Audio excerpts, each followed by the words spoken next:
DZRH, magandang umaga Pilipinas sa DZRH Radio, DZRH TV at DZRH Online. Kasama si Kuya Angelo Palmones. Magandang umaga Pilipinas!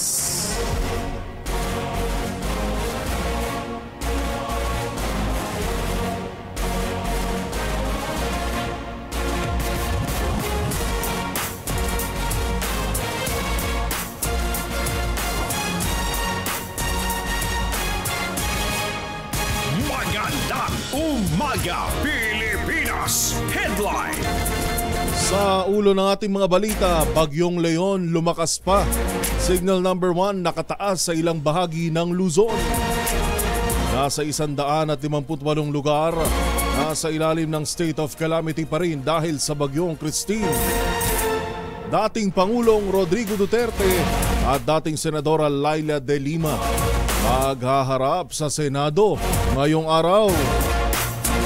Kasong plunder naman posibleng ihain ng Kamara laban kay Vice President Sara Duterte. Milyong-milyong pasahero inaasahan sa mga pantalan na terminal ngayong Undas. Kaso ng leptospirosis sisipa sa susunod na 2 linggo ayon sa DOH. At isang bata nasagasaan ng rescue vehicle sa Quezon, patay. Magandang umaga Pilipinas Headline.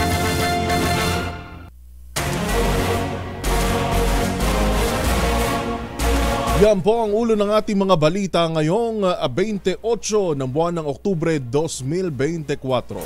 Sa pangalan po ni Kuya Angelo Palmones, inyo po munang makakasama sa 2 oras na balita at talakayan. Ngayon pong Monday morning dito sa Magandang Umaga Pilipinas. Magandang umaga Pilipinas.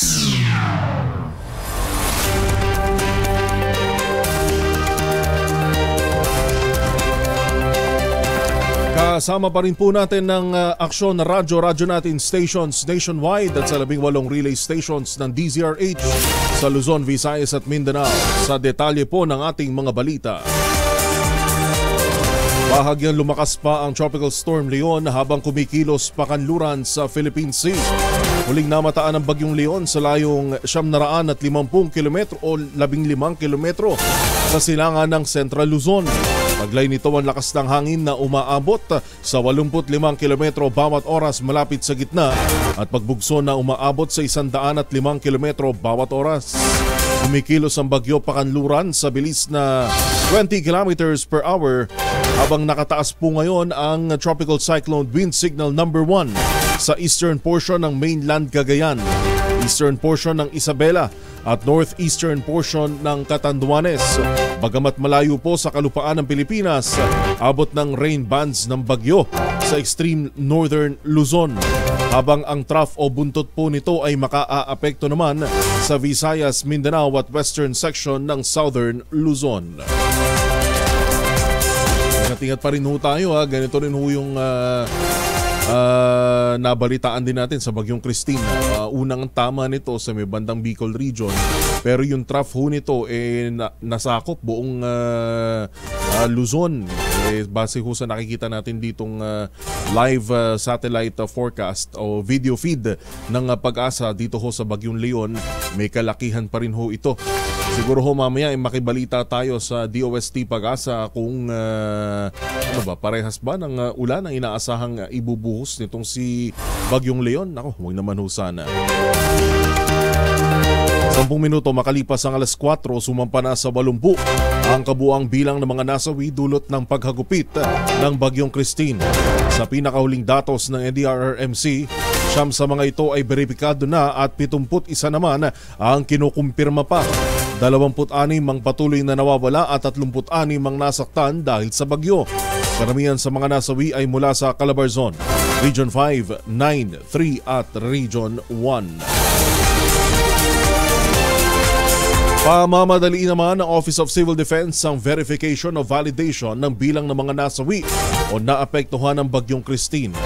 Sa programang Special on Saturday sa DZRH, sinabi ni OCD spokesperson Director Edgar Posadas na pinag-usapan na nila ni Office of Civil Defense Chief Yusek Ariel Nepomuceno kasama ang DILG sa pag-fast track ng validation.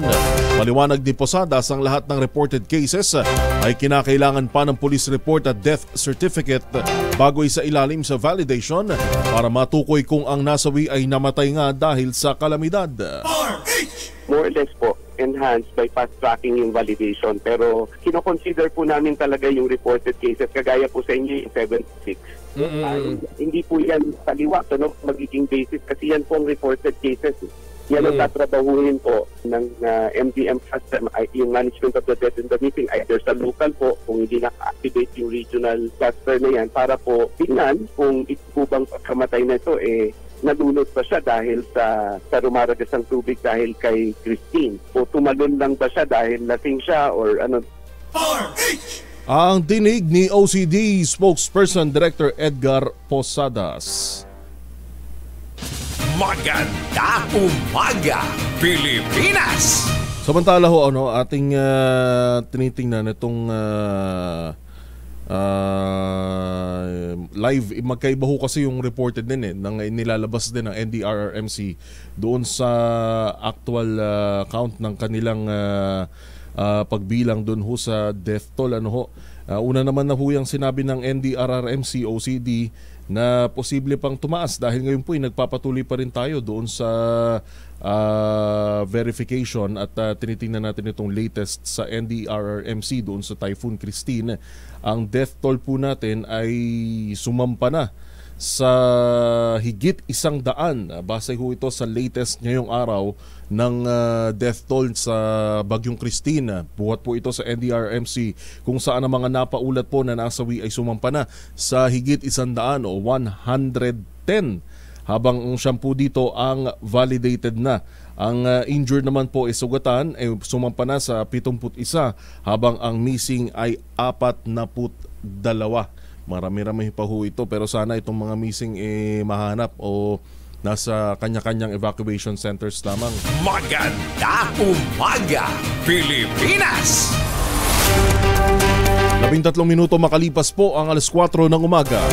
Nilinaw ng Presidential Communications Office o PCO at Office of the Executive Secretary na wala silang nilalabas na anunsyo ng kanselasyon ng klase sa buong Luzon. Kaugnay ito sa edited na larawan na may logo ng PCO at Bagong Pilipinas na nagsasabing suspendido ang trabaho at klase sa buong Luzon mula October 28 hanggang 31, 2024. Paalala ng tanggapan sa publiko, mag-ingat sa fake news na kumakalat sa social media at tanging sa official government pages lamang bumase hinggil sa suspension ng pasok. Pero may iba ho na naka-sem-break na ho ngayon dahil ngayong 28 ng Oktubre ay kapistahan ng San Judas Tadeo, St. Jude Thaddeus. Para sa mga lugar na ang patron saint si St. Jude ngayon ay araw ng kapistahan na partikular sa amin dyan sa 13 Martires sa Cavite. At gayon din sinagad-sagad na ho mag-uundas na rin ho. Darating na Biyernes, meron na lamang ho tayong 4 na araw. November 1, araw ng Friday at November 2, araw naman ho ng Sabado.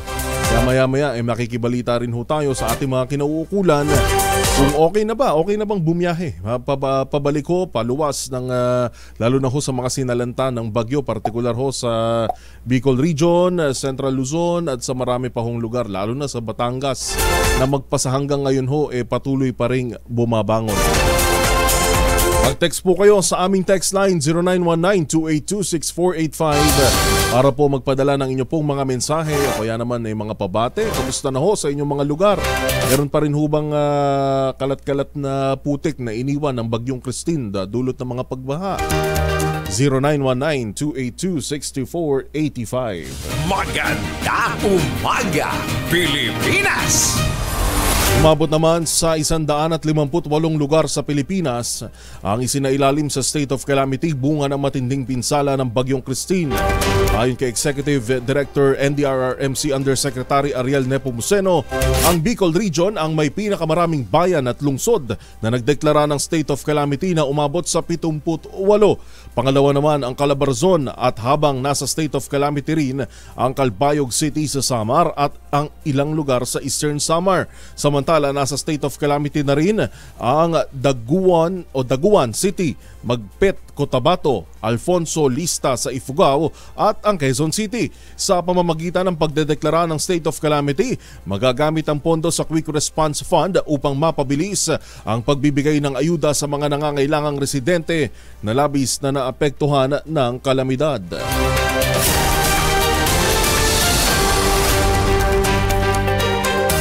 Hinimok naman ng Land Transportation Office ang mga motorista na suspendihin muna ang planong pag-uwi sa Bicol at Visayas Region. Sa isang advisory, sinabi ng LTO na tanging mga truck at heavy vehicles ang kayang makadaan ng ligtas sa mga kalsada patungo sa Bicol. Marami pa rin daw kasi ang mga pangunahing kalsada na congested o impassable dahil sa epekto ng matinding pagbaha na dulot ng Bagyong Christine. Sabi ng ahensya, prioridad muna ngayon ang mga sasakyang nagdadala ng relief goods o mahahalagang kagamitan patungo sa relief o rescue operations at sa mga lugar na nasalanta. Kaugnay nito, inabisuhan na rin ng PITX o Parañaque Integrated Terminal Exchange ang mga biyahero na huwag na munang tumungo sa terminal dahil kanselado pa ang mga biyahe patungong Bicol at sa mga sinaradong ruta. Target naman ni Pangulong Bongbong Marcos na muling buhayin ang 1973 Bicol River Basin Development Program matapos ang matinding hagupit ng Bagyong Christine sa Bicol. Ayon sa Pangulo, malaki ang maitutulong nito sakaling matuloy upang maiwasan ang malawakang pagbaha sa rehiyon. Nabatid na taong 1986 nang maudlot ang naturang programa dahil sa ilang naging issue sa implementasyon. Git ng Pangulo, sa muling pagbuhay sa programa, kailangan nilang pag-aralan muli ito dahil iba na ang kondisyon ng panahon ngayon dahil sa epekto ng climate change. Isaan niyang patunay ang dami ng ulan na ibinuhos ng Christine na lubos na mas malala sa ibinuhos ng naging mapaminsala ring bagyo noong 2009 na Bagyong Ondoy. Lumipad kami kahapon. Wala nang masyadong tubig, meron mga area pang nakabaha. Itong mga lugar, mga Batangas, mga Cavite, nawala kagad ang tubig. Dito hindi nawawala ang tubig. But that's the proverbial problem of the Bicol River Basin. Kaya kailangan talaga natin pag-isipan what are we going to do in the long term, because you cannot expect any changes. The next time it rains, eto na naman tayo. It will be the same situation all over again. Ang tinig ni Pangulong Bongbong Marcos. Samantala, nagpadala na agad ng tanggapan ni Senadora Amy Marcos ng tulong para sa mga sinalanta ng Bagyong Christine, kabilang na ang Bicol Region. Sa panayam ng DZRH, sinabi ng Presidential Sister na dumating na ang mga truck na puno ng food packs para sa mga biktima ng kalamidad. Hinihintay lang anya ng mga itong humupa ang malalim na baha, lalo't marami ring kalsada ang hindi madaanan nitong nakalipas na linggo. Bukod dito, sinabi ni Senadora Marcos na may utos naman ang Malacanang na mag-airdrop na ng pagkain sa mga isolated na lugar. Ikinabahala ng mambabatas na pumalo pa sa mahigit 1.4 bilyong pisong halaga ang pinsala ng Bagyong Christine sa sektor ng agrikultura. Hindi pa kasi anya nakababangon ang mga magsasaka mula sa hagupit ng Bagyong Julian na nagpadapa sa mga palayan at sumimot sa mga aanihin na sanang palay. Ayon kay Senadora Amy Marcos, nangangamoy importasyon na naman at namumuro ring magsirita ng presyo ng mga produktong pang-agrikultura. Sa taga Nabua, sa Lingon, sa iba't ibang mga bayan na kararating ko lang galing ako doon na ilang buwan makalipas. Kaya nagtatawag yung mga mayor, sabi ko humupa lang konti tubig, andyan nakaabang na yung mga truck punong-puno ng mga food packs na inaantay ninyo, kagabi pang handa, ngunit hindi nga makatawid kasi hirap na hirap. Kaya intayan na lang to at nagbigay naman yata sila ng order sa palasyo na kung tumagal pa, magpapadala na ng mga helicopter at airdrop dun sa mga isolated areas at napakarami nun. Ang tinig ni Senadora Amy Marcos. Magandang umaga, Pilipinas! Sa kaugnay pa rin pong mga balita, nagpadala ng 71 health workers ang Department of Health o DOH sa Bicol Region upang umagapay sa kalusugan ng mga naapektuhan ng Bagyong Christine. Sa inilabas na pahayag ng ahensya, 39 sa mga doktor, nurse at iba pang health workers ay nasa Naga City General Hospital. Habang nasa 52 naman, 52 ang dineploy sa Bicol Region, General Hospital at Geriatric Medical Center sa Cabusao, Camarines Sur. Karamihan sa kanila ay mula sa mga ospital sa Metro Manila, Pampanga at Tacloban City. Samantala, bukod sa mga health workers, nagpadala rin ng ahensya ng mga ambulansya, medical equipment, gamot at iba pang supply. Nanguna naman ang Ako Bicol Party List, katuwang si House Speaker Ferdinand Martin Romualdez sa paglulunsad ng isang malawakang relief and rescue operation sa Bicol Region. Agad na tumugon si Speaker Romualdez sa panawagan ng Ako Bicol at nagpadala ng 20 rubber boat, outboard motor at iba pang mahalagang rescue equipment na inihatid ng C-130 military aircraft. Dumating ang mga kagamitan kasama ang mga life vest, life buoy, traction rope at rope throwing bags sa kasagsagan ng isinasagawang search and rescue operations sa Bicol, kaya nakatulong ito sa mga lokal na rescue operations. Ang mga rescue equipment ay pinagamit sa mga pangunahing ahensya kasama ang lokal na pamahalaan ng Camarines Sur, 9th Infantry Division, Philippine Coast Guard at PNP Maritime Group upang mapataas ang kanilang kakayahan na makapagligtas ng buhay. Namahagi naman ang Ako Bicol Party List ng mahigit 18,000 food packs, 18,000 food packs sa iba't ibang bahagi ng rehiyon, kung saan 12,218 ang galing sa Department of Social Welfare and Development o DSWD at 5,793 ang galing sa pondo ng Party List Group. Nakarating ang pamimigay sa 19 na barangay sa Albay, Camarines Sur at Sorsogon. Nagpadala rin ang Ako Bicol ng 500 kumot at 2,000 modular evacuation tents upang tulungan ang mga residente na nawalan ng matutuluyan. Binigyan din ng mainit na pagkain at tubig na maiinom ang mahigit 800 katao kasama ang 20 pamilya sa Malilipot, 500 individual sa Tabaco Port at higit 600 sa iba't ibang lugar sa Sorsogon.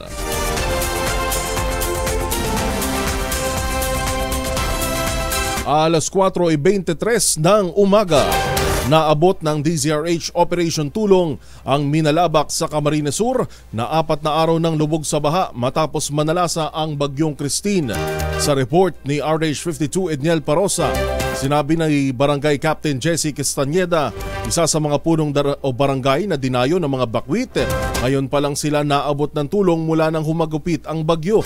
Sa pamamagitan ng MBC DZRH Operation Tulong ay naiabot po ang hot meals sa mga residente. Tamang-tama, nagbibigay kami ng relief ngayon sa mga kabarangay ko. Mayroon na ba from LGU? May bumaba na from LGU? Wala pa. Wala pa rin? Isang tipolo pa lang sa barangay pa lang. O, barangay pa lang? Oo. Barangay at saka DZRH pa lang? O, sabi kaya, maraming salamat sa DZRH sa tulong na pagpakain dito sa aking barangay. Balita, bagong impormasyon, kasama si Kuya Angelo Palmones. Magandang umaga, Pilipinas! Sa mga nais pa rin pong mag-donate, tuloy-tuloy pa rin po ang ating rescue efforts at sa pakikipagtulangan ng iba't ibang law enforcement agencies ay sa awa ng Diyos ay naaabot po ng MBC Operation Tulong. Ayan pong mga lugar kagaya ng binabanggit ni Barangay Captain Jesse na ngayong araw na nito lamang sila nahatiran ng tulong. Nitong Sabado po yan, yan pong narinig ninyo na napanood na video clip noong feeding mission natin. Yan po ay bahagi ng tulong ng MBC DZRH Operation Tulong noong araw ng Sabado. At sa mga nais pa pong mag-donate para ho sa mga nasalanta nating kababayan ng dulot ng Bagyong Christine ay mag-donate po sa ating Metrobank MBC Operation Tulong Incorporated na may account number 0917-6400-86412. Yan po ay ating Metrobank. Ulitin ko lamang po, ang account name ay MBC Operation Tulong Incorporated na may account number 6407-6400-86412. Habang meron din po tayong BDO account na may account name na MBC Operation Tulong Incorporated at may account number 0005-0803-5635. Magandang umaga, Pilipinas! Alas 4:26 ng umaga. Hoy mga mamis, pwede tayo mag-laundry day today ha?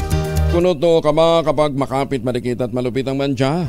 All you need is Pride. At ba kasi pahirapan pang self kung sa Pride, is it worry-free naman ang laundry. Sa triple stain-away formula, tanggal ang matitindi mantsa based on test sa chocolate, mud, and sample ng cotton. Gawa po ito ng ACS. Don't you know that love may pass you by in less than it takes to wink an eye? Bobby, Bobby, Bobby. Hi, good morning, good morning. Kiss me or I'll die. You know. If you were made of iron, you would rust. Now put your arms around me or I'll go. Kamusta ho kayo? Kamusta ho? Naku, sana ho nakabangon na, no? Mga Bobby, why are you so slow? Yun hong mga lugar ngayon na nasa ilalim ho ng state of calamity, hindi ho yan idineklara para lang ho masabi na nasa lanta ho ng bagyo o kung ano pa man, ano ho. Pero may dahilan ho yan kung bakit ho idinideklarang state of calamity ang isang lugar. Magkano ba ang calamity fund sa inyong pong mga lugar? Yan ho'y dapat napapakinabangan din ng taong bayan. Yan ho'y dapat nararamdaman din. Hindi yung may masabi lang na nai-release na pondo, saan napunta? Ay, sa mga dapat natin tingnan din eh. Titingnan natin kung anong ginawa doon sa pondo. Bilyon-bilyon din ho kasi yung inilalaan dyan ng bawat mga LGU. Tingnan ho natin kung sana maramdaman ng ating mga kababayan, lalo ho dito sa mga rehiyon, partikular sa mga lugar na sinalanta ng Bagyong Christine. At eto na naman, nagbabadya ang Bagyong Leon. Leon pa talagang pangalan. Good morning sa mga kababayan natin dyan sa Silay City. Ang ating mga suke sa Magandang Umaga Pilipinas, Cavernillo Sianosa, Norberto Ferrer ng San Jose Occidental Mindoro, Loida Sacramento ng Santa Rosa, Laguna, Rene Inchong, good morning po. Christian Chan, magandang umaga. Beng Santillan, Lilian Guerrero, Tita Ping, good morning sa'yo. Ganun din kay RG Lumilis mula sa Maguindanao del Norte. Nakatutok din sa atin sa Limay, Bataan si Abelia Evangelista Balitosan. Ganun din kay Asek Cecil Santos, good morning. Alan Mugar Evaristo, good morning. Nakatutok naman sa Tuguegarao City si Leonard Cortez Habungan. Ngayon din si Sofia Mateo ng Balut, Tondo. Kumusta ho? Good morning sa ating mga senior citizens. Naalala nyo ba ang kantang to? Ating kasamang si Het Del Moro, napalingon agad nung narinig. O, ganito mga sinasayaw mo nung araw, ano? Medyo galing na nga to sa jukebox hits. Happy fiesta ho ating pagbate sa mga patron saint ho ngayon, si San Judas Tadeo, St. Jude dyan ho sa 13 Martires City sa Cavite. Ilang mga aktibidad din ho ang ilulunsad. So kung kayo ho dumadaan sa mga lugar na yan, asahan na ho ang heavy traffic o mabigat na daloy ng trapiko.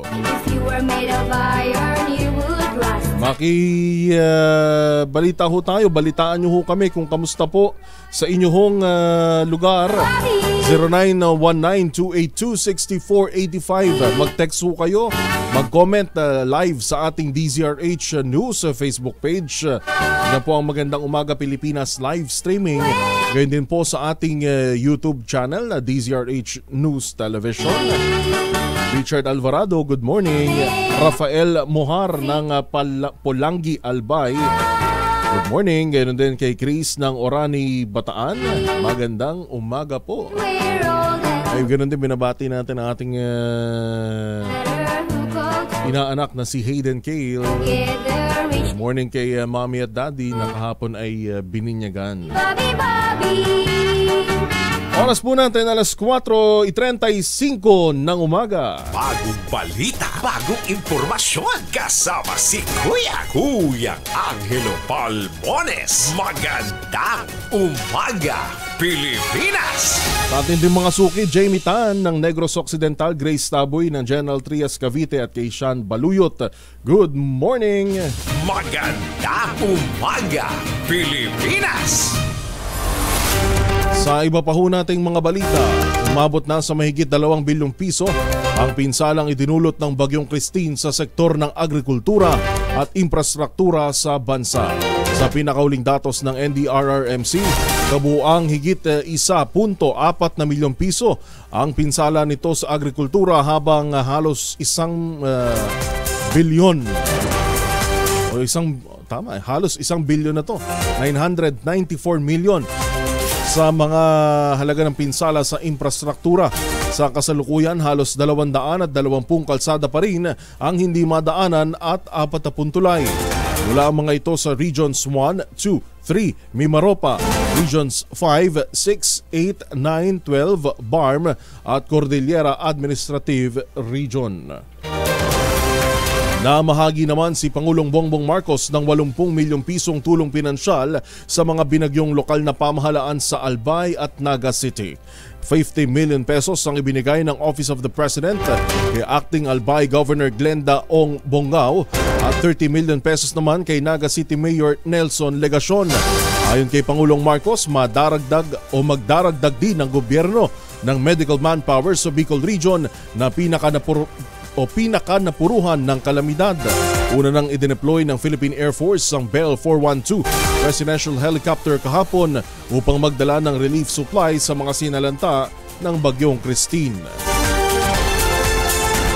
Wala namang napinsalang supply ng food packs na ipinadala sa mga nasalanta ng bagyo. Sa panayam sa programang Special on Saturday, sinabi ni DSWD Assistant Secretary Irene Dumlao na nananatiling maayos pa rin ang kanilang stockpile ng food packs at wala namang nasira ng mga baha. Maliban pa rito, iniulat din ni Dumlao na tuloy-tuloy pa rin ang pag-produce ng food packs hanggang ngayon na partikular sa major hubs ng ahensya dito po sa Pasay City at sa Cebu. Doon naman po sa amin, wala pa po tayo natanggap na mga reports from DSWD managed warehouses na mga nabasa po na mga food items. But doon nga po sa major hubs natin sa NROC, sa Pasay City at sa Cebu, yung DDRC, maayos naman po yung sitwasyon doon, Senator. Yung mga major hubs natin that are producing food packs ay nagpapatuloy sa pag-produce at yung mga raw materials po natin ay nasa maayos din naman pong kondisyon. Ang tinig ni DSWD Spokesperson Assistant Secretary Irene Dumlao. Sa iba pa ho nating mga balita naman mula sa probinsya. Pagkasawi ng isang sundalo sa kasagsagan ng Bagyong Christine, ipinagluksa. Sa detalye, balita mo RH32, Jimmy Angay-Angay. Jimmy. Kinalungkot ni 8th Infantry Division ng Philippine Army, Acting Commanding General Brigadier General Perfecto Piña Redondo pagkasawi ng kaniyang kawal sa gitnang kasagsagan sa pagtuloy sa mga nagupit ng Bagyong Christine sa Eastern Visayas. Kahit nalagay sa kapamakan ang buhay ng mga sundalo, handa lang to pa rin para tumulong sa mga mamamayan. Hindi ito hadlang na pangyayari sa pagsunod sa tungkulin ng mga sundalo para sa mga residente. Nabatid na batay sa military operation ng Typhoon Christine si Private Buyet Bugtong ng aksidenteng madulas at mahulog sa isang ilog at tinangay ng malakas na agos ng tubig. 2 araw muna bago makita ang katawan ng sundalo sa barangay Nagisi, Paranas, Samar. Mula dito sa DYV Lacson Radyo Tacloban, ito si Airstart Tito Jimmy Angay-Angay para sa DZRH, una sa Pilipinas, una sa Pilipinas. Magandang umaga, Pilipinas! Balita! Maraming salamat, Jimmy Angay-Angay. PRO Bar nagpaabot naman ng tulong sa mga kababayan nating biktima ng matinding kalamidad sa Bicol Region. Sa detalye, balita mo, RH19, June Dimakutak. June. Alaykum assalam, Kuyang Angel. Nakatakdang magpaabot ng tulong ang Police Regional Office Bangsamoro Autonomous Region o itong PROBAR sa ilalim ng pamumuno ni Police Regional Director Police Brigadier General Romeo Macapas para sa mga kababayan nating biktima ng Typhoon Christine sa Bicol Region o saan mang panig ng Luzon na matinding binayo nitong bagyo at baha. Sa pamamagitan ni Police Lieutenant Colonel Rafael Lero, OIC Chief ng RCD, bilang representative ni PROBAR Regional Director Macapas, iturn over nito ang donation kay Police Lieutenant Colonel Dina Colmenero, OIC ng OMD PCADG, sa PNP Food Bank Child Development Center sa Camp Crame, Quezon City. Ang donations ay naglalaman ng bigas, instant coffee, canned goods, powdered milk, biscuits, crackers, instant noodles at bottled water na inaasahang makakatulong para sa mga kababayan nating nasa kawaawang sitwasyon bunsod ng bagyo at baha. Ang donation ay mula sa mga nag-ambag-ambag na men and women ng PROBAR in Spirit o Bayanihan. Umaasa silang ang kanilang kaunting tulong ay may paabot bilang ambag para sa mga kababayan nating biktima nitong kalamidad sa Kalakhang Luzon, partikular sa Batangas at Bicol Region. Mula sa Central Mindanao, RH19, June Dimakutak para sa DZRH, una sa Pilipinas, una sa Pilipino. Maraming salamat, RH19, June Dimakutak. Bagong balita, bagong impormasyon, kasama si Kuyang Angelo Palmones. Magandang umaga, Pilipinas! Biyahe naman sa Maharlika Highway sa Camarines Sur at Camarines Norte, pansamantalang ipinatigil ng LTO dahil pa rin ba yan sa lubog pa rin ba sa baha yung mga bahaging yan. RH18, Ruel Saldico. Ruel. Joel, pansamantalang pinatigil muna ng Land Transportation Office maging kasama ang Philippine National Police sa matapos itong makaranas ng matinding traffic kahapon na kung saan ito ay mahigit sa 30 kilometro na ang haba ng traffic dahil naman sa pinayagan makalipas na 2 araw ang mga truck at bus na magbiyahe na papuntang Maynila at Visayas area.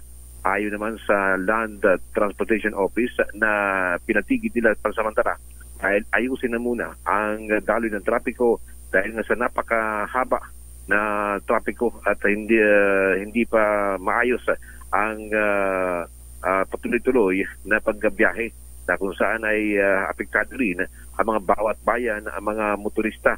Nanawagan naman ang mga otoridad sa bawat munisipyo, kagaya lang ng Libmanan, Binalabak, San Fernando, at maging ang Naga City, Pili, at bahagi naman ng Baaw na buwa ng mga estudyante dito ng mga motorista. Huwag muna magbiyahe kung walang sila naman na kailangan na patutunguhan. Prioridad ng mga otoridad na papasukin sa biyahe ang mga magdadala ng mga relief goods, mga volunteer naman at mga government vehicle na may mga emergency na kung saan ito ay ngayong araw na ito ay ayusin at kung pwede na makapagbiyahe ang ating mga motorista papunta naman Metro Manila at papunta naman ng Visayas at sa Legazpi City. Yan yung ang ating mga update dito sa Bicol Region. Mga yes, kamusta ang sitwasyon? We're going on Thursday to nanalanta, Thursday, Friday, Saturday, Sunday, 4 na araw na. Nagsasubside. Mag-6 na araw na. 6 na araw dyan sa Bicol, oo. Kamusta ang sitwasyon? Nagsasubside ba ang pagbaha o ganun pa rin? Subside naman ang itong mga major roads, ito yung National Highway na talagang ito yung pangunahing kailangan na maiklaro dahil nga yung San Fernando at Milaorto, Naga City, ito yung talagang mataas ang level ng tubig. Pero ngayon, abot tuhod na lang. pero may porsyon na medyo mataas. Mataas pa rin. Dahil nga binawal na muna ang mga SUV, yung mga sedan. Lulubog pa rin yan kung hanggang tuhod pa rin, lalo na yung mga maliliit. Lulubog pa rin yan. Pero ngayong araw na ito at ating tingnan kung talagang pwede na ang mga light vehicle na makabiyahe. Pero sure tayo siguro ngayong araw na ito ay papayagan na magbiyahe ang mga motorista, lalo na yung mga truck. At pinatigil kahapon talagang matindi ang traffic. Super talaga ang lalo na yung mga 4-lane, talagang hindi na gumagalaw at nahihirapan na ang mga Highway Patrol Group, ang PMP, yung LTO at iba pang mga otoridad para ayusin ang traffic. Roel, yung tulong na nagmumula dito sa Metro Manila, saan sila dumadaan? Kung yung mga dadaanan nila dyan sa mga major thoroughfares ito, saan sila dumadaan? Alternate routes? Yung dadaan ay kung may truck at bus o iba pang mga maltaas na sakyan, pwede na. Pwede na makakita sa San Fernando to Naga City. Kayang-kaya na. Pero kung may mga maliit na sasakyan, meron ng passable na daanan. Dito naman sa sa San Fernando going to Minalabak, Bula, Nabua, ang labas mo niyan ay Iriga, Pili, Baaw. Dire-diretso na Naga City. So yan ang mga shortcut na ngayon, mas maganda sa mga light vehicle na pwede ka na makarating sa Naga kung hindi ka nadadaan sa San Fernando, Camarines Sur at Milaor dahil nga mataas pa ang level ng tubig hanggang tuhod pa. So yan ang mga abiso kung sakali man sila magtutugo sa Naga City, magtutulong sa ating mga kababayan. Sa talagang yun, kung makikita mo ang sitwasyon ng ating mga kababayan na meron pang barangay na lampas pang tao o doble pa ng tao. Meron pa rin hanggang ngayon. Lalo na yung kagabi na pinuntahan talagang inabot na ng alas 11 ng gabi. Sila Ma'am May at Angel Parosa, ating mga kasamahan, talagang lubog sa baha. Talagang sinuong nila na wala pang nakakarating na tulong. Lalo na yung pagkain, tubig na talagang kailangan ng ating mga kababayan sa bawat barangay. So, marami pa talagang ngayon ay dapat talaga dagdagan pa ang tulong ng ating mga kababayan na mga volunteer maging sa gobyerno. Pero ngayon ay marami naman ang mga talagang dagsa ang tulong na sunod-sunod.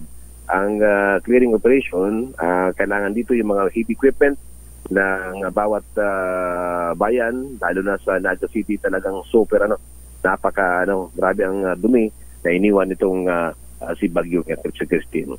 So kahapon naman ay yung presidential chapter, yung mga remote barangay na mga di nakakadaan ng sakyan ay talagang pinuntahan ng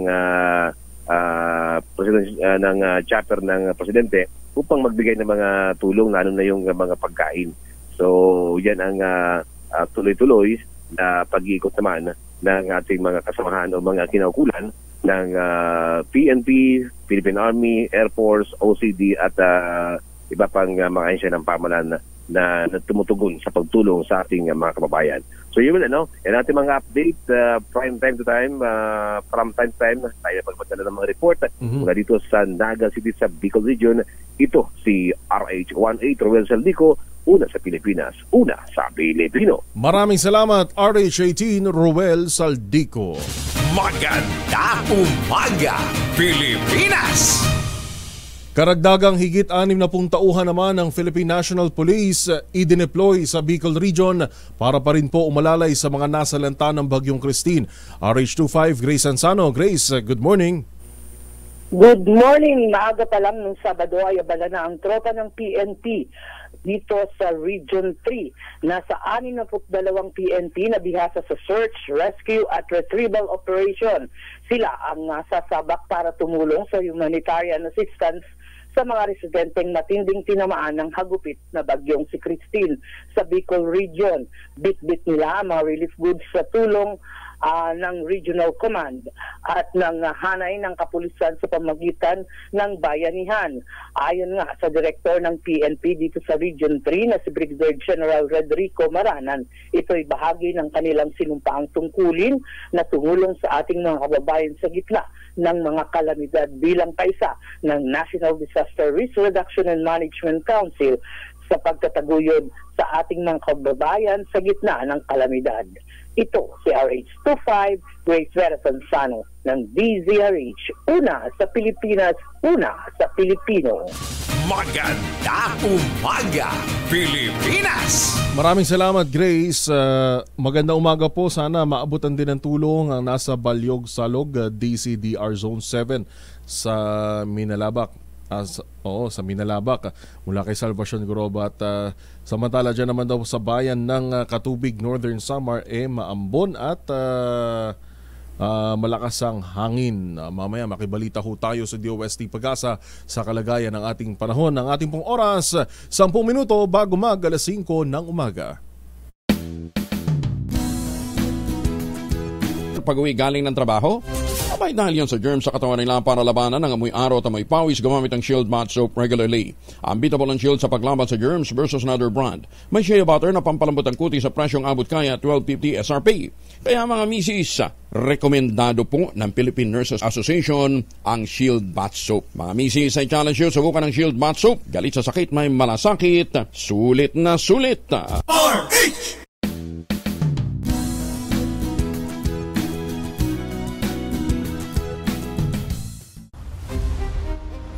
Mga isyong napapanahon, mga kwento ng lipunan na dapat mong malaman. Your Honor, hindi ko na po alam kasi bata pa lang po ako. Sisilipin, hihimayin at tatalakayin. Po tayo magiging katulad ng ibang bansa na very dysfunctional ang family. Samahan niyo kami tuwing araw ng linggo, alas 12 ng tanghali, para alamin ang bawat katotohanan sa likod ng kontrobersya. Sa nalalapit na eleksyon 2025, ang tanong ng publiko, ano ang plano? Hatid ang usapang preparasyon para sa eleksyon. Abangan sa darating na linggo alas 12 ng tanghali. Samahan niyo kaming bantayan ang mga kaganapan bago ang halalan. DZRH and the Manila Times Town Hall. Preview of the 2025 elections.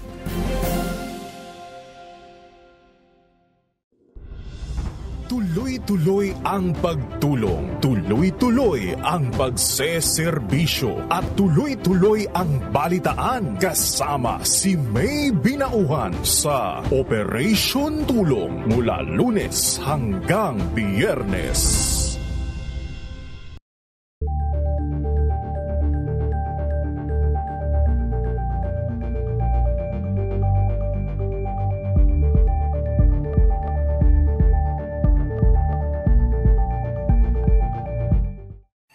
Mga balitang gigising sa inyong umaga. Mga balitang kailangan mong malaman. Mapapakinggan sa ACS Balita sa 2x2.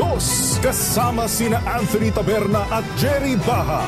Lunes hanggang Biyernes.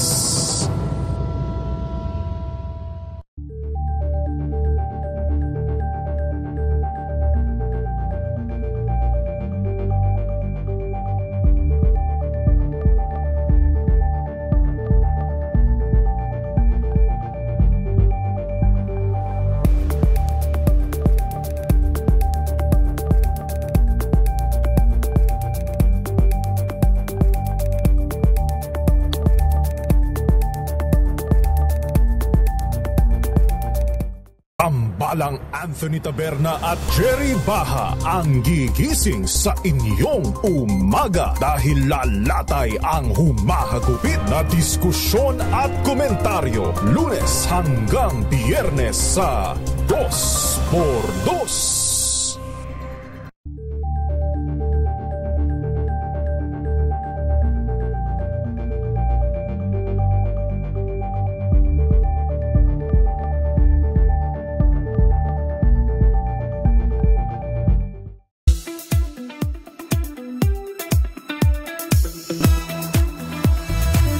You're watching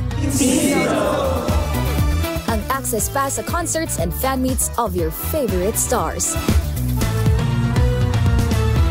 Every Saturday, 12 noon, dito lang sa DZRH TV.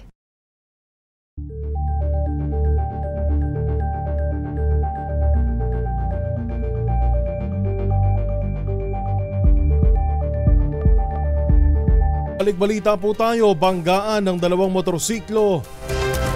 May nag-iwan daw po ng isang nasawi at dalawang sugatan sa Alaminos City, Pangasinan. RH38 Freddy Fajardo sa detalye. Freddy. Duguan ng 3 kataong sakay ng dalawang nagbanggaang motorsiklo sa National Highway sa Barangay San Roque, Alaminos City alas 7:40 ng gabi. Sa ulat ni Chief of Police Lieutenant Colonel Bernabe Ramos, ang nasawi ay kinilalang si Henry Gallardo, 58 anyos, mangingisda at residente ng Barangay Concordia, Bolinao, habang sugatan ang rider na si Ronnie Carolino, 30 anyos, magsasaka, at ang backrider nitong si Jeremy Operia, 28 anyos, kapwa walang suot na helmet, at parehong residente ng Barangay Tumabani na kapwa nagpositibo sa alcohol threat.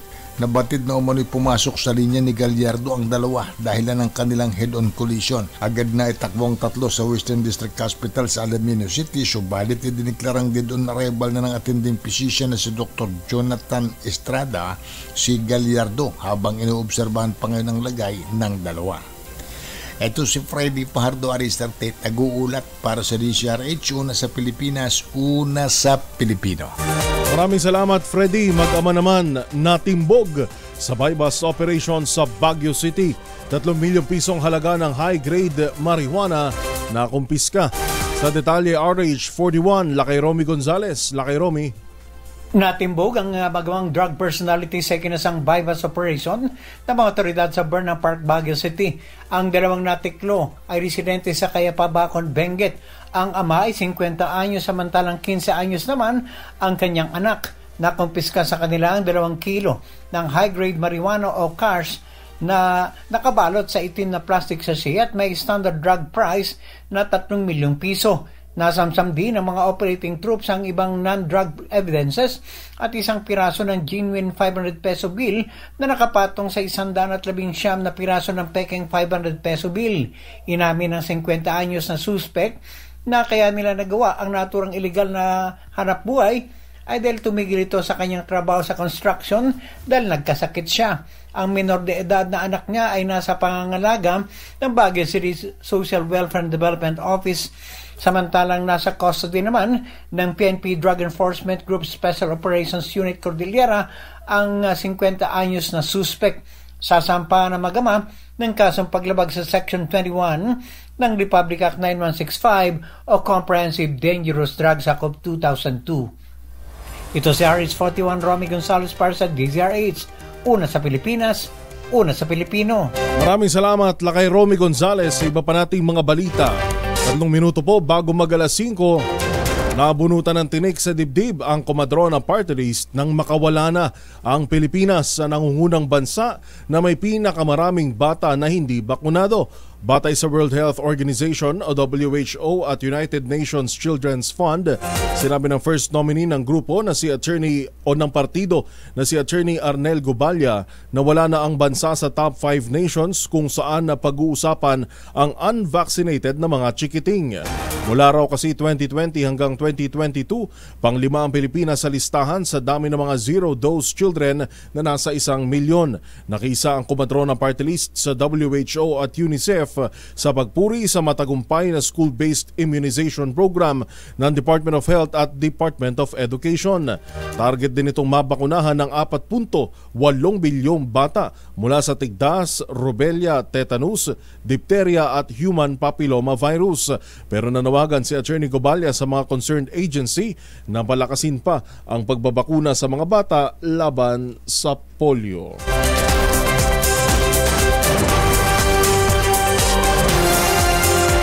Dalawang minuto po bago alas 5 ng umaga. Ngayon pong meron na lamang tayong 4 na araw dahil ngayon ay October 28. Bago ho mag-undas sa ginugunita ng ating mga kababayang Katoliko ang November 1 at November 2, dyan ho sa isang public cemetery sa Bataan ba to? Oo, isang public cemetery ang bigla na lang daw hong nagpulasan ng may mga dumating na pulis. Yun pala, ang ginagawa, imbis na nililinis yung nicho, imbis na nagtitirik ng kandila, iba ang tinitirik. Sa detalye, balita mo, RH37, Danny Kumilang. Danny.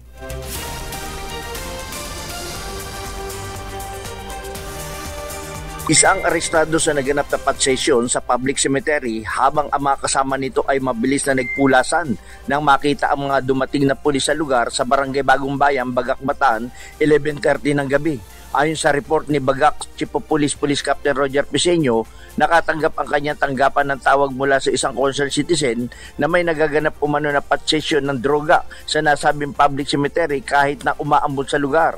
Pinuntahan agad ang nasabing sementeryo sa pangunguna ni Deputy Police Captain Jesus Bungasngas. Kaya nang makita ang mga pulis na mga nagpapatsesyon, pabilis silang nagpulasan. Arestado ang isang alias Jefferson, 27 anyos, na residente sa nasabing din lugar. Nakuha sa naaresto suspect ang ilang sasya ng shabu na tumitimbang ito na 3 gramo na nagkakalaga ito sa mahigit sa 2,000 piso at mga drug paraphernalia. Dinala ito sa Bagak PNP Station at ngayong Lunes sasailalim ito sa inquest proceeding para sa kasong paglabag sa Section 11, 12 at 15 Article 2 ng Republic Act 9165. Danny Kumilang, RS37 DCRH, una sa Pilipinas, una sa Pilipino. Maraming salamat, Danny Kumilang. Talagang naman hindi pa lulusot, ano ho? Ibis na nagtitirik ng kandila sa kanilang mahal sa buhay, yung pa pala ang tinitirik.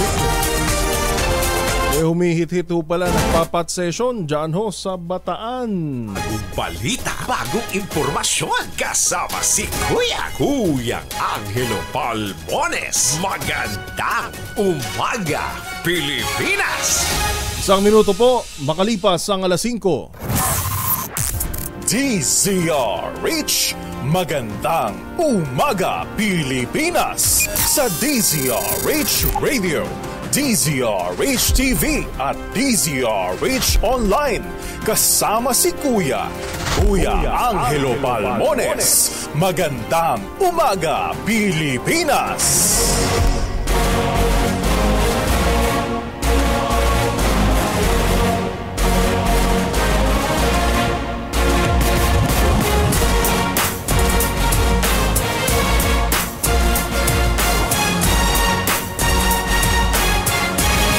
Magandang umaga, Pilipinas! Headline! Sa ulo ng ating mga balita, Bagyong Leon lumakas pa. Signal number 1 nakataas sa ilang lugar sa Luzon. Higit 150 bayan, probinsya nakataas o nasa ilalim ng state of calamity dahil ba rin sa Bagyong Christine. Dating Pangulong Rodrigo Duterte at dating Senadora Laila de Lima naasahang maghaharap sa Senado ngayong araw. Kasong plunder posibleng ihain ng Kamara laban kay Vice President Sara Duterte. Milyon-milyong pasahero inaasahan namang daragsa sa mga pantalan at terminal ngayong Undas. At kaso ho ng mga napapaulat na nasawi dahil sa Bagyong Christine, sumampa na sa higit 100. Magandang umaga, Pilipinas! Headline! Kasama pa rin po natin ang radyo natin station sa buong Pilipinas. Live din po tayo sa DZRH mula DZRH Lawag hanggang DZRH Zamboanga, 18 relay stations.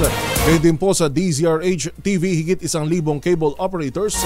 Sa nahujan ng Signal Channel 18, Destiny Cable 129 at ang Sky Cable Channel 129 at sa marami pa hong iba. Live streaming din po tayo sa DZRH News Facebook page at DZRH News Television YouTube channel. Sa pangalan po ni Kuya Angelo Palmones, ito pong nakakasama. Ito po si Yuel Reyes. Magandang umaga! Magandang umaga, Pilipinas!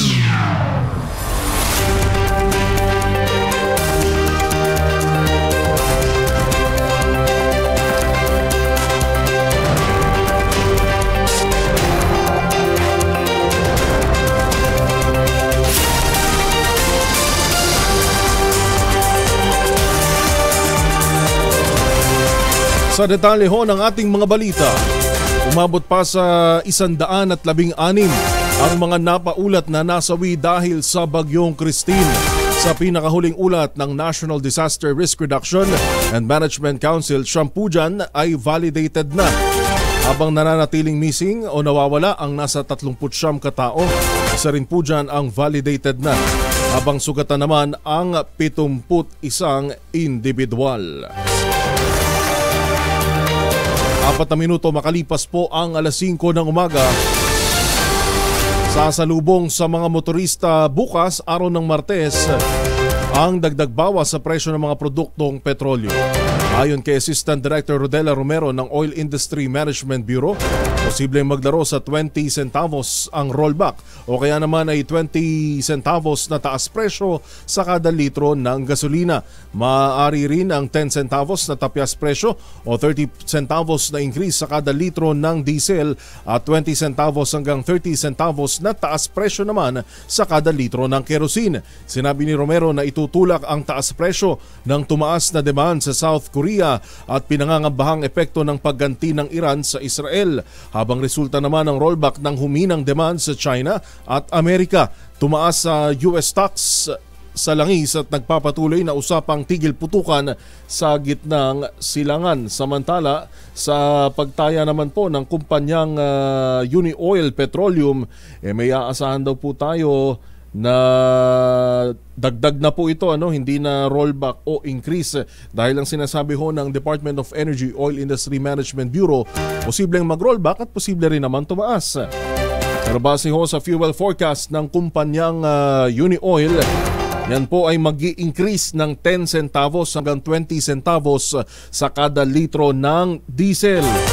Habang posible naman pong walang maging paggalaw o tumaas ng 10 centavos ang kada litro ng gasolina.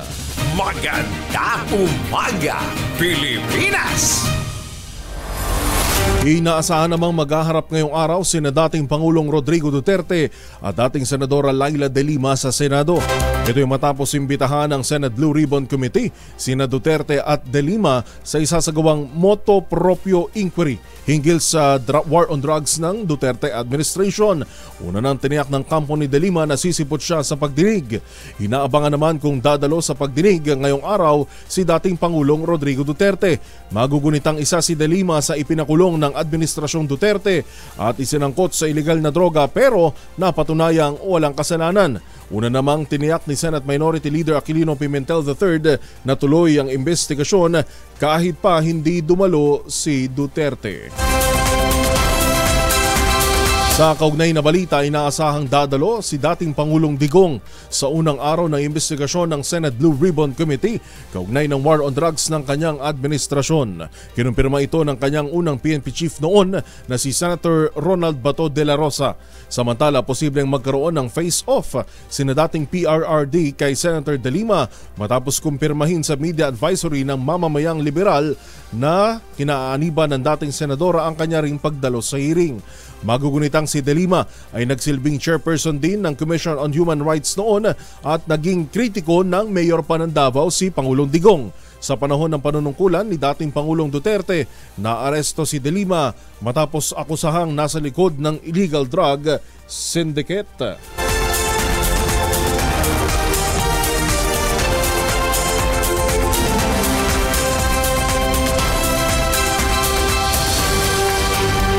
Itutuloy ng Senate Blue Ribbon Committee ang investigasyon ng Senado sa war on drugs ng Duterte administration kahit hindi dumalo ang dating Pangulong Rodrigo Duterte.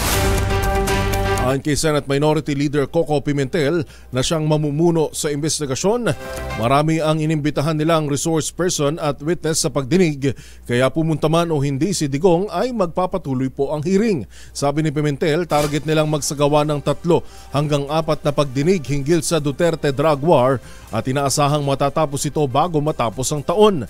Isaan niya sa mga tututukan nila sa pagdinig ang pagbibigay pagkakataon sa ilang individual na sangkot sa mga inilahad na testimonya ni ex-PCSO General Manager Royina Garma. 9 na minuto po makalipas ang alas 4 o alas 5 ng umaga.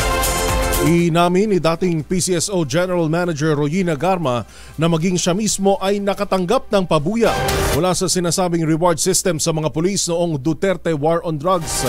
Sa ikasyam na pagdinig ng House Quad Committee, sinabi nitong 2 beses siyang may natanggap na reward matapos ang matagumpay na operasyon kontra iligal na droga.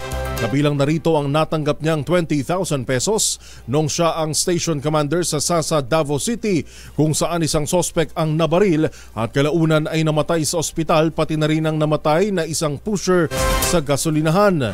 Kwento pa ni Garma, depende sa drug personality na mapapatay ang halaga ng cash reward na naglalaro mula 20,000 piso hanggang 1,000,000 piso. Kada buwan din anya ay inaatasan ng mga police commander na magsumite ng report kaugnay sa mga matagumpay na operasyon na gagamitin para sa reimbursement ng mga operational expense gaya ng buy bust money at gasolina na nagkakahalaga naman ng 5,000 piso. Babalikan ho natin ng ilan pang mga balita at reports. Standby lang, maging po sa DOST Pag-asa. Makikibalita ho tayo sa ating kalagayan ng panahon maya-maya lamang. Ang ating pong oras, alas 5 Gs ng umaga. Magandang umaga! Magandang umaga, Pilipinas! Champion Detergent. Para less time sa labada, more time sa pamilya.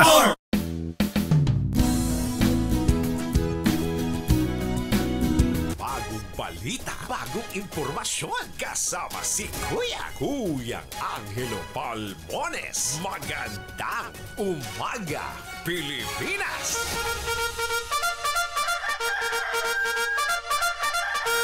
₱5:16 ng umaga. Magandang umaga, Pilipinas! Oy, good morning. Gising na ho, bango na, kape-kape na. May pasok ho ngayon, maliban na lang ho sa ibang mga lugar na apektado pa rin ho ng Bagyong Christine. Mga binahang lugar ho ito na bumabangon pa ho. Patuloy ang clearing operations sa ngayon.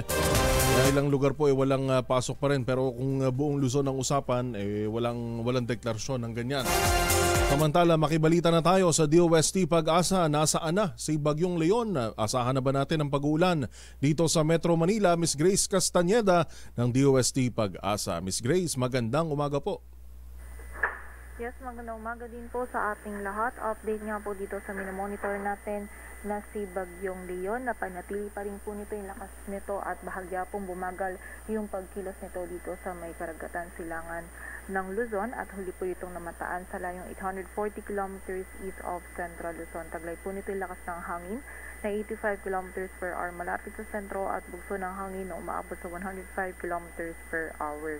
Ito'y kumikilos pakanluran sa bilis na 10 kilometers per hour at sa kasalukuyan po ay meron tayong nakataas ng wind signal number 1 sa eastern portions ng mainland Cagayan at Isabela, maging sa northeastern portion ng Catanduanes, kung saan yung mga areas na nabanggit po natin na yan, makakaranas po ng mga malalakas na hangin na dulot ni Bagyong Leon. Samantala, sa kasalukuyan po, yung trough or extension po ni Bagyong Leon, yung magdudulot po ngayong araw ng mga kalat-kalat na pag-ulan, pagilat at pagkulog dito sa Cagayan, Isabela, Aurora, Quezon, Bicol, Rizon, maging sa bahagi din po ng Visayas, Occidental Mindoro, Palawan, Zamboanga del Norte, Surigao del Norte at Dinagat Island. So pag-iingat po para sa ating mga kababayan dyan sa posibilidad ng mga pagbaha at pagguho ng lupa. Samantala, bukod po dito, nakikita natin sa mga susunod na araw kapag naging mas malapit po si Bagyong Leon dito sa may karagatan silangan ng Batanes, is yung outer rain bands po nito ay posible pong mahagip at magdulot po ng mga pag-ulan and also ng mga malalakas na hangin dito sa area po ng Cagayan Valley. So continuous monitoring po tayo.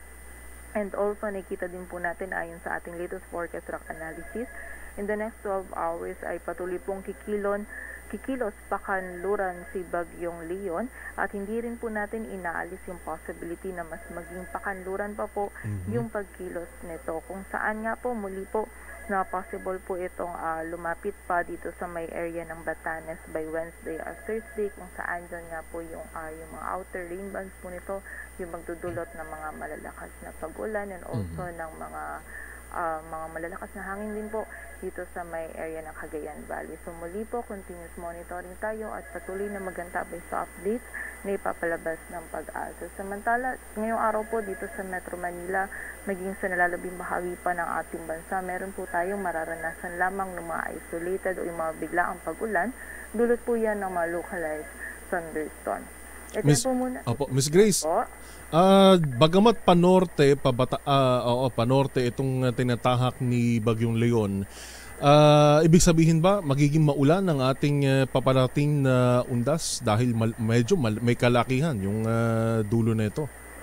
Nakita po natin sa latest analysis po natin, possible by Friday is nasa area na po siya ng Taiwan. Posible pong mag-land po siya dito sa may area ng Taiwan po by Friday. So medyo malayo na po siya dito sa malaking bahagi po ng ating bansa, but hindi pa rin po natin inalis yung possibility na dito sa may area ng extreme northern Luzon, posible pong meron pa rin tayo dyan ng mga kalat-kalat na pag-ulan or may chance pa rin po ng mga malakas na hangin and also yung mga chance pa rin po ng mga pag-ulan. Samantala sa malaking bahagi naman po ng ating bansa is mataas po yung chance naman ng mga, kasama na po yun dito sa Metro Manila, is magiging mataas naman po yung chance ng mga isolated o yung mga biglaang pag-ulan, pagkidlat at pagkulog. But then sa mga susunod po na araw is mag-update po tayo muli and also magpapalabas din po tayo ng weather outlook din po natin para po sa araw ng undas. Alright, maraming salamat po Miss Grace. Good morning. Maraming salamat din po at mag-ingat po tayo. Miss Grace Castañeda ng DOST Pag-asa. Bagong balita, bagong impormasyon, kasama si Kuyang Angelo Palmones. Magandang umaga, Pilipinas! Ay, good morning. Gising na, bango na, kape-kape na. Magandang umaga, Pilipinas!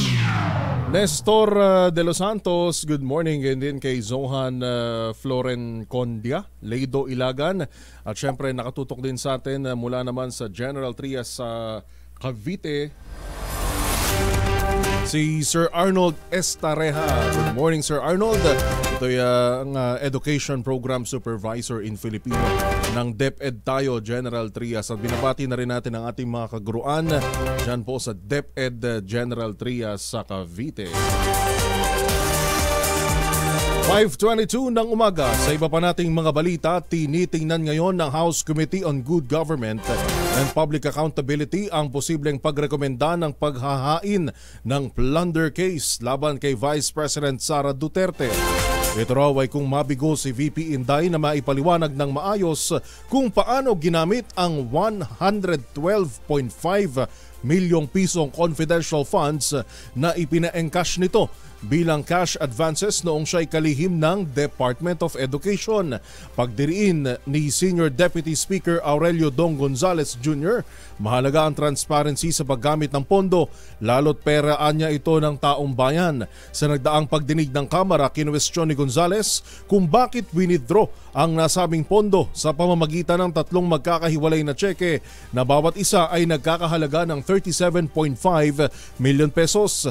Lubos na nakakabahalaan niya ito dahil nilabel ang disbursement vouchers bilang maintenance and operating expenses imbes na confidential funds. Ang ganito anyang mga kaso ng mislabeling ay posibleng indikasyon ng kawalan ng transparency at posibleng maling paggamit ng pondo o kaban ng bayan. Bumaba naman ang bilang ng mga Pilipinong nagsasabi na gumanda ang kanilang buhay sa nagdaang taon. Sa survey ng Social Weather Station o SWS, 4 sa bawat 10 Pilipino o 37% ang nagsabing gumanda ang kanilang buhay sa nakalipas na 12 buwan. Mas mababa ito ng 2% kumpara sa 39% na naitala ng SWS sa kaparehong survey noong Hunyo. Samantala, bahagya naman tumaas ang bilang ng mga nagsabing lumala pa ang kalidad ng kanilang buhay. Pinakamaraming nagsabi na gumanda ang kanilang buhay ay mula sa Luzon, sinundan ng Mindanao, habang Metro Manila at Visayas ang pinaka mababa. Alas 4 o alas 5:24, 5:24 ng umaga. Mayorya ng mga Pilipino ang hindi nagbago ang estado ng buhay sa nakalipas na isang taon. Ito ang lumabas sa pinakahuling survey ng Social Weather Station o SWS pa rin mula Setyembre 14 hanggang 23, 2024. Sa datos, 38% ng 1,500 Pilipino na may edad 18 pataas ang nagsabing walang nagbago sa kanilang buhay mula noong nakaraang taon at 24% ang nagsabing mas lumala pa ito. Samantala, 37% naman ang naniniwalang bumuti ang estado ng kanilang pamumuhay. Sa mga nag-aabang naman po sa mga tumataya ng loto, may nanalo na. May nakasungkit na po ng mahigit 321 milyong piso na jackpot prize ng Ultra Lotto 658. Yan po'y matapos matamaan ang winning combination numbers 7, 24, 13, 16, 10 at 02.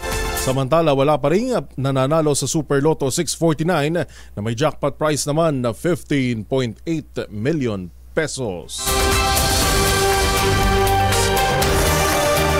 Alas 5:25 na po ng umaga.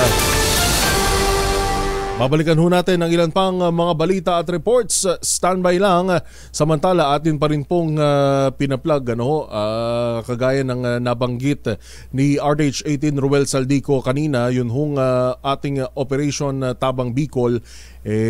Tuloy-tuloy pa rin ho ang ating paghahatid ng tulong sa ating pong mga kababayan na nasa lanta po dyan sa Bicol Region. Nandyan po ang ating DZRH Operation Tulong Team at ang ating pong sa mga gusto pong mag-donate, nandyan po ang ating Metrobank video account para po sa mga gusto maghulog sa Metrobank ay ating pong account name na MBC Operation Tulong Inc.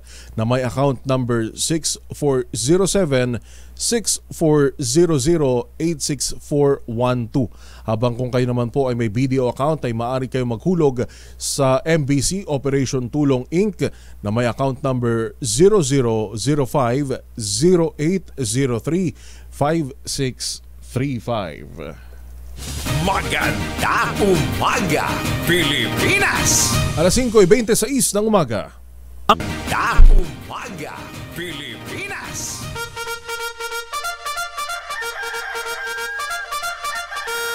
Oras po natin, alas 5:33 ng umaga. Bagong balita, bagong impormasyon. Kasama si Kuyang Angelo Palmones. Magandang umaga, Pilipinas! Tuloy-tuloy pa rin ho tayo sa pagbabalita. Kasama pa rin natin ang radyo natin station sa buong Pilipinas sa 18 relay stations ng DZRH, 666 kHz sa Metro at Mega Manila. Gayon din po mula sa DZRH Lawag hanggang DZRH Zamboanga.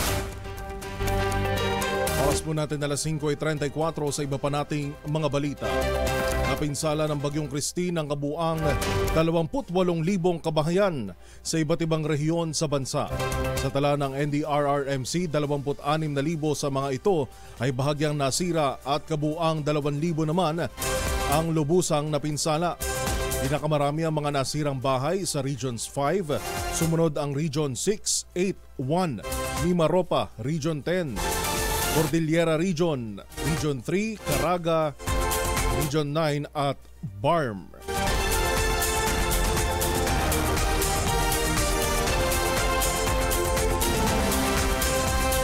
Samantala, isa namang drug den ang nabuwag dyan po sa Davao de Oro.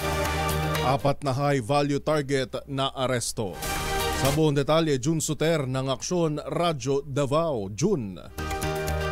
Mayong buntag usab, Kuyang Angel. Pinori ni Police Regional Office Davao Region Acting Regional Director Police Brigadier General Leon Victor Rosete ang matagumpay na Joint Anti-Illegal Drug Operation ng Philippine Drug Enforcement Agency Davao de Oro kasama ang iba pang police units mula sa Nabunturan Municipal Police Station, 1st at 2nd Davao de Oro Provincial Mobile Force Company at Provincial Intelligence Unit noong nakarang araw. Ang nasabing operasyon ay nagresulta sa pagkadismantel sa drug den at pagkaaresto sa 4 na high-value individual, kabilang kabilang ng drug den maintainer na nakalista bilang numero 1 provincial target list na kilala bilang alias Rowell sa Purok 3 Barangay Anislagan, Nabunturan, Davao de Oro. Nasabat ng mga otoridad ang ilang plastic sachet na naglalaman ng hinihinalang shabu na may standard drug price na 142,800 pesos. Nasamsam din sa lugar ang mga drug paraphernalia at iba pang non-drug paraphernalia. Ang pinalakas na anti-illegal drug campaign ng PRO Davao Region ay alinsunod sa direktiba ni Philippine National Police Chief Police General Romel Francisco Marbel na ipatupad ang recalibrated strategy laban sa legal na droga at pag-target sa mga source nito sa halip ng mga pusher at user lang na nasa kalye. Ito si June Suter para sa DZRH. Una sa Pilipinas, una sa Pilipino.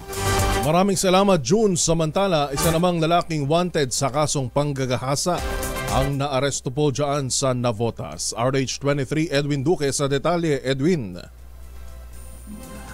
Yuel, nasa kamay na nabuta sa pulis ang lalaking wanted dahil sa kaso na qualified na rape dito sa lungsod ng Navotas. Ay dito kay Police Colonel Mario Cortez, namata ng suspect na si alias J sa bahagi ng A. Madel Street sa Barangay Tangos. Ang suspect na nagtago mula pa October 2024 mula nang mag-issue ng warrant of arrest laban dito. Si Judge sa Cecilia Bunugan ang na-presenting judge ng RTC Trans 9 FC sa Navotas sa kasong Article 266-A o qualified rape. Hindi na nakapalagpak kagabi ang suspect ng dagmain o dabain ng mga otoridad na nagmamanman sa kanyang paglalakad. RH23 Edwin Duque nagulat sa DZRH, una sa Pilipinas, una sa Pilipino. Maraming salamat, Edwin Duque. Alas 5:37 ng umaga, hindi muna maniningil ang Department of Human Settlements and Urban Development o DHSUD ng housing amortization sa mga miyembro nilang apektado ng Bagyong Christine. Ayon kay Housing Secretary Jose Rizalino Acuzar, alinsunod ito sa direktiba ni Pangulong Bongbong Marcos na ibigay ang lahat ng maaaring tulong sa mga biktima ng kalamidad. Sabi ni Acuzar, inatasan niya na ang lahat ng kanilang shelter agencies na magpatupad ng moratorium bilang tulong para maibsan ang pasanin ng kanilang mga miyembro ngayong panahon ng kalamidad. Sa ngayon, nakikipag-ugnayan na umano sila sa mga LGU para sa pagpoproseso ng tig 10,000 piso hanggang 30,000 pisong cash assistance sa mga pamilyang nawalan ng bahay. Kaugnay po ng detalyeng yan, DHSUD magbibigay ng cash assistance sa mga biktima ng bagyo sa Bicol Region. Sa detalye, RH5, Val Gonzales. Val, maganda umaga. Good morning, Yuel. Hanggang 30,000 pisong tulong pinansyal ang nakatakdang ipamigay ng Department of Human Settlement and Urban Development DSUD sa mga nasira ng bahay sa Bicol dahil sa gupit ng bagyong si Christine. Ito ang tugon ng DSUD sa direktiba ni Pangulong Ferdinand Bongbong Marcos Jr. sa lahat ng ahensya ng gobyerno na kailangan ng tuloy-tuloy na tulong para sa mga nasa lanta ng kalamidad sa bansa. Ayon kay DSUD Secretary Jose Rizalino Acuzar Jr., agaran ng pamimigay ng unconditional cash assistance sa ilalim ng Integrated Disaster Shelter Assistance Program o IDSAP. Aniya, 15 milyong piso ang inisyal na inilaang alokasyon sa Region 5, particular na sa Camarines, Surat Albay. Sa ilalim ng IDSAP, 30,000 pesos ang matatanggap ng mga may-ari ng totally damaged na mga bahay, habang 10,000 piso naman sa mga partially damaged houses. Ako si Val Gonzales, DZRH, una sa Pilipinas, una sa Pilipino. Maganda umaga, Pilipinas! Maraming salamat, Val. Samantala, mas matibay na disaster risk reduction sa lokalidad o lokal na pamahalaan na dapat ihanda kasunod ng epekto ng Bagyong Christine. Sa detalye, RH28, Lakay Raymond Dadpaas. Lakay Raymond. Kasunod ng matinding epekto ng Bagyong Christine, nanawagan si Senador Laurel Legarda para sa mas malawak at mas komprehensibong paghahanda at aksyon mula sa mga lokal na pamahalaan pagdating sa disaster risk reduction and management. Ito ay sa tulong ng iba't ibang ahensya ng pamahalaan. Ayon kay Legarda, mahalaga ang papel ng mga lokal na opisyal na kinabibilangan ng mga gobernador, alkalde at punong barangay sa pag-unawa sa banta ng sakuna at epekto ng climate change sa kanilang mga nasasakupang lugar. Para sa senador, ang agupit at pinsalang iniwan ni Bagyong Christine ay isang paalala sa atin na dapat ay maging maagap, alerto at alisto hindi lamang ang mga opisyal kundi ang mga mamamayan sa lokalidad. Kailangan din ang suporta ng mga ahensya ng pamahalaan gaya ng Climate Change Commission, Department of Interior and Local Government, Department of Human Settlements and Urban Development, Department of Environment and Natural Resources, Department of Science and Technology at Office of Civil Defense. Giit pa nila Legarda, kailangan palakasin ng hazard risk assessments, multi-hazard impact-based forecasting at mga early warning systems. Dapat malaman ng mga komunidad ang mga panganib ng pagbaha at landslide upang makapagpatupad ng maagap na pag-iwas sa sakuna. Ito si RH28 Raymond Advance para sa DZRH. Una sa Pilipinas, una sa Pilipino. Bagong balita, bagong impormasyon. Kasama si Kuyang Angelo Palmones. Magandang umaga, Pilipinas! Kasama na ho natin ang tagapagsalita ng Office of Civil Defense, si Director Edgar Posadas. Director Edgar Posadas, magandang umaga sir. Si Yuel Reyes po ito sa pangalan ni Kuya Angelo Palmones. Ay, magandang umaga, Sir Yuel. Magandang umaga po sa lahat ng tagapakinig at nanonood sa inyo ngayon. Opo, Sir Edgar, Director, kamusta po ang monitoring po natin hanggang sa ngayon ng death toll, casualties, kaugnay pa rin po ng Bagyong Christine? Opo, medyo hindi po encouraging yung mga nakikita natin na figures, sir, no? Pero kailangan po nating iulat ito. Yun pong tatlong figures na ibabanggitin ko po sa inyo, ito po ay yung mga reported po, no? Ibig sabihin walang pwedeng wala pong documentations pa, pero reported lang po, plainly real-time reporting lang po ng pagkalap namin ng datos. Ano po? Pero pupunta rin po tayo dun sa official natin na datos which we have, yung validated at saka for validation. Now yun pong sa total reported natin, sir, medyo mataas na po as of 7 p.m. kahapon. We have 110 po, 110 deaths, 71 po ay na injuries at saka 42 po na missing. And karamihan po dito, sir, ay dito sa doon po sa 110, karamihan po dito ay sa 4A, sa Calabarzon, saka sa Bicol Region. Doon naman po sa injuries, 6 na po out of the 71 na na-monitor ay sa Region 5 at saka doon naman po sa missing, we have 42. Karamihan po dito ay sa Calabarzon, no? At sumusunod po itong Region 5. Doon naman po sa mga for validation natin, meaning ito po yung na-verify na, meron ng documentation pero kulang lang or hinihintay lang natin yung official na pag-validate. Medyo mataas na rin po, no? 71 yung nasa week, 36 yung injuries at meron po tayong 25 missing. Samantalang yung validated na po, meron po tayong siyam na talagang validated na po na namatay at isa po dito sa region, isa pong missing. Dito po yan sa Region 3, sir. Opo. Ano po yung mga pamantayan natin, Director, para po may nabanggit po kayo sa dati nating interview dito rin po sa noong Sabado na hindi natin sinasama yung hindi talaga related sa bagyo na namatay dahil natakot, hindi direkta doon po mismo sa kalamidad. Opo, yun po yung sa verification at saka particularly dun sa validation process na, sir. Ito pong 110 na ito, yung nabanggit po natin, 110, 71, at saka 42 na reported. These are raw data, sir, which are subjected to that particular process. Ano po? Una po, yung verification. Halimbawa, meron po bang, dito po pumapasok yung datos ng ating mga kaibigan sa pulisya, no? Meron na bang police blotter? Meron na bang police report? Posible din po na sabay-sabay na yan. Halimbawa, nandun po yung MHO, nandun din po yung DFWDO, at saka yung DREAM-O po, no, local DREAM-O, at saka yung representante po ng DILG. Sila po kasi ang bumubuo ng management of the death and missing cluster doon sa lokal po, no, sa LGU. Kasi lahat po ito, sir, nagsisimula doon sa LGU. And then whatever we have, kahit na po yung sa mga kapulisan, doon din po on the ground yung kanilang source, tapos may police report po, paakyat po yan. Mabilis na po kapag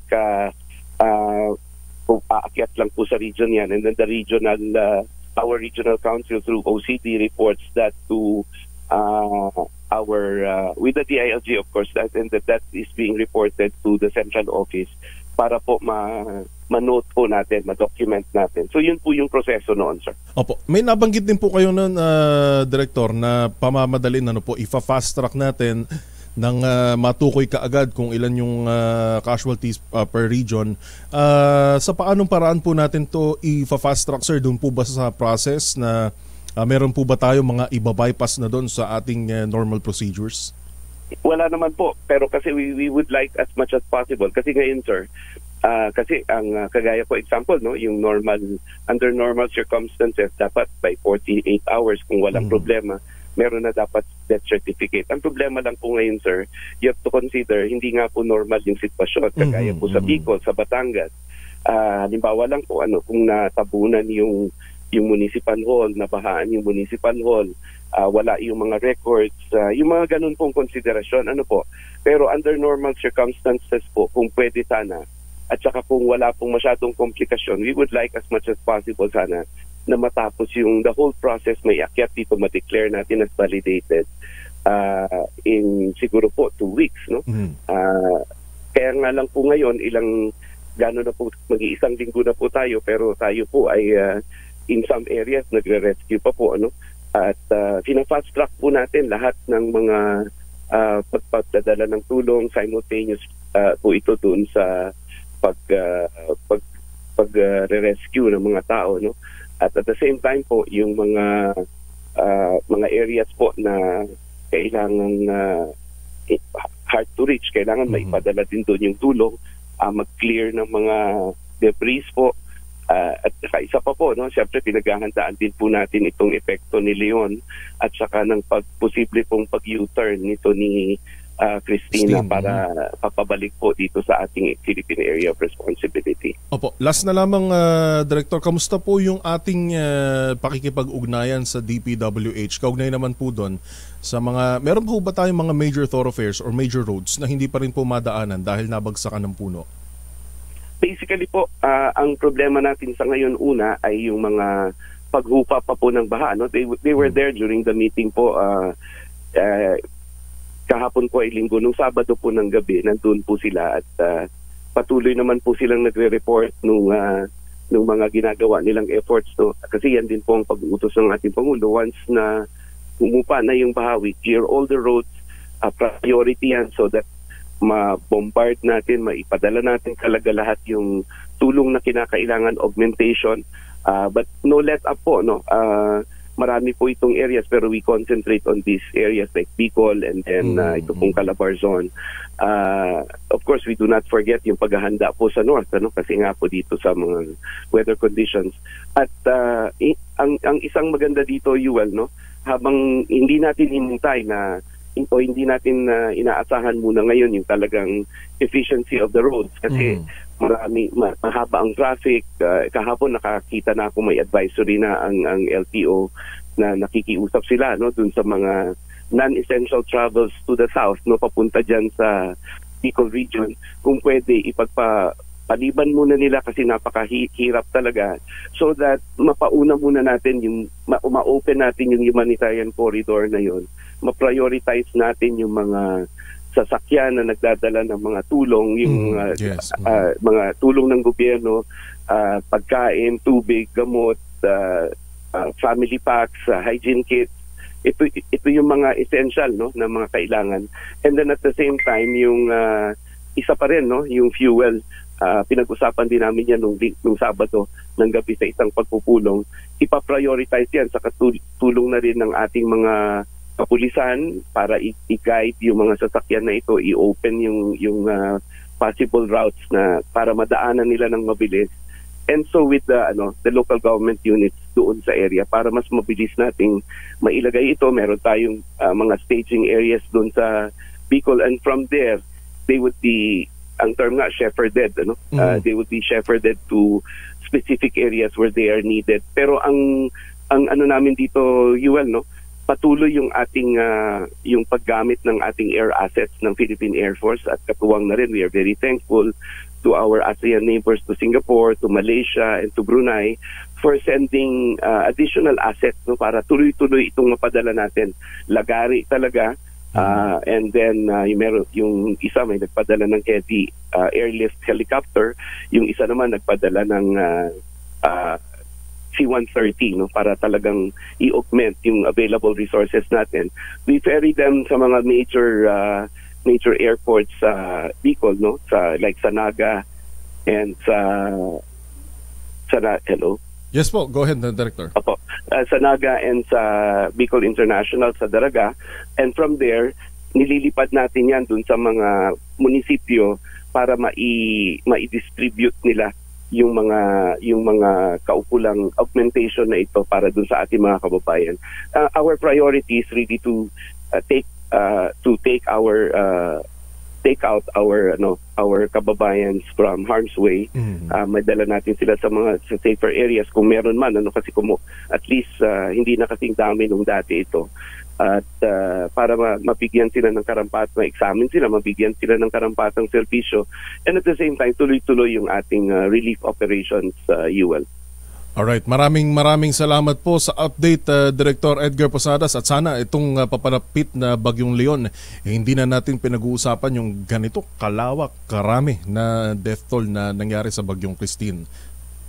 Opo, yan din po ang aming ipinagdadasal, sir, at sa tulong po ninyo, sa tulong ng pagpapaabot natin ng impormasyon sa ating mga kababayan, siguro po ang inihiling na lang namin ay for them to also heed the call, no? Halimbawa kapag sinabing lumikas muna tayo pansamantala or nakakakita sila ng mga hindi usual sa kanilang mga kapaligiran, dapat alam din nila yon, i-report nila o kaya mag-ready sila para lumikas to safer grounds, no? And we want your government, your NDRIMC, your Office of Civil Defense, and all the member agencies, our LGUs, we are very much interested na maging safe kayo at ang inyong pamilya at ang inyong mga komunidad.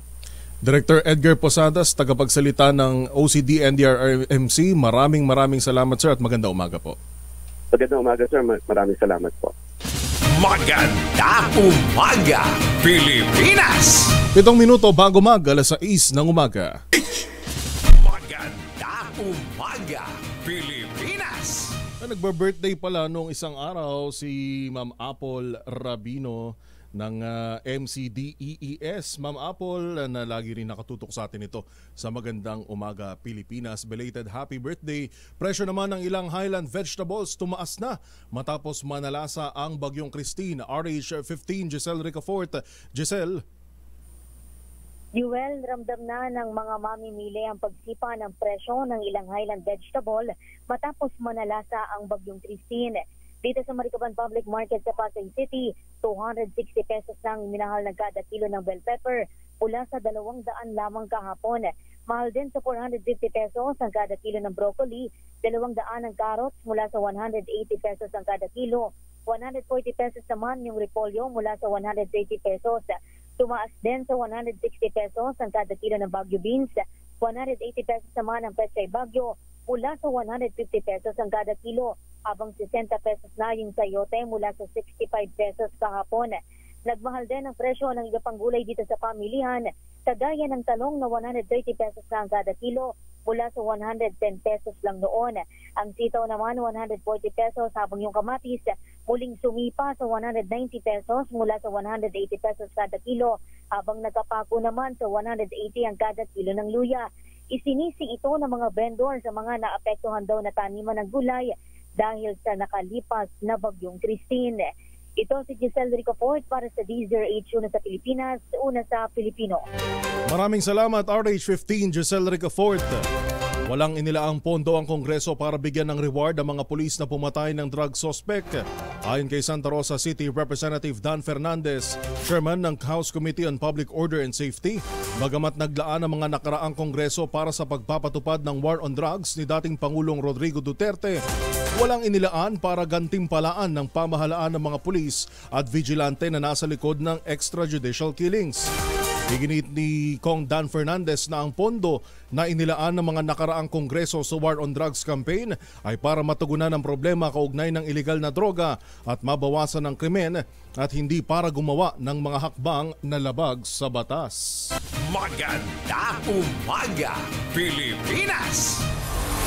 Yan na po ang kabuuan ng mga balitang itinampok sa Magandang Umaga Pilipinas. Pero bago tayo magtapos ngayong araw daw ay mamimigay si Supremo Senator Lito Lapid ng mga relief boxes mula sa DSWD para sa mga biktima ng Bagyong Christine. At pupuntahan po ngayon ng grupo ni Senator Lito Lapid ang bayan ng Rosario at Tanzauno sa Cavite, ngayon din po sa Calaca, San Luis, San Pascual, Bawan sa Batangas. Taabot sa tig 500 relief boxes ang matatanggap sa bawat bayan. Bueno, paalam na po tayo. Susunod na ang ACS Balita at ang 2x2. Ito po si Yuel Reyes sa pangalan ni Kuya Angelo Palmones. Muli, magandang umaga, Pilipinas.